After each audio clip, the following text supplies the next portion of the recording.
Want to solve math in seconds? So these shortcuts will blow your mind. So let's make math faster and easier. So I'm showing you some shortcuts that help you. Number one shortcut is suppose you have to squaring any number that ending in 5. So what?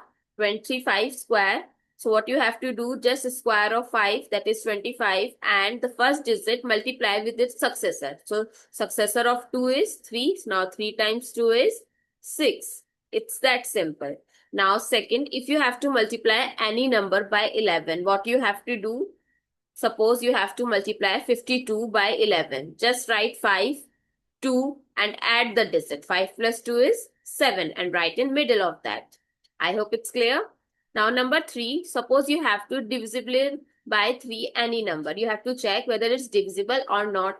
So what you have to do, you have to sum of digits and then check it's divisible by 3 or not. Suppose 3, 4, 9, 2 is given.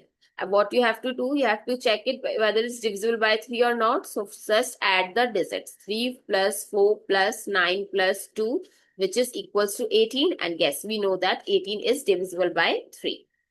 Number 4, multiply by 5 tray. Just multiply by 10 and divide it by 2. Suppose you have to multiply 38 by 5.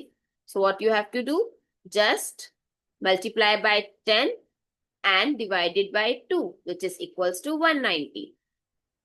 Now the fifth shortcut, the last one here, suppose you have to multiply 99 with any number. Suppose we are taking 23 here. So what you have to do, number multiply by 100 and then subtract the number. So 23 times 100 is 2300 minus 23, which is equals to 2277. Which trick was your favorite? Let me know in the comments. Like and subscribe for more maths magic every day. Thank you so much for watching this video. See you in the next video.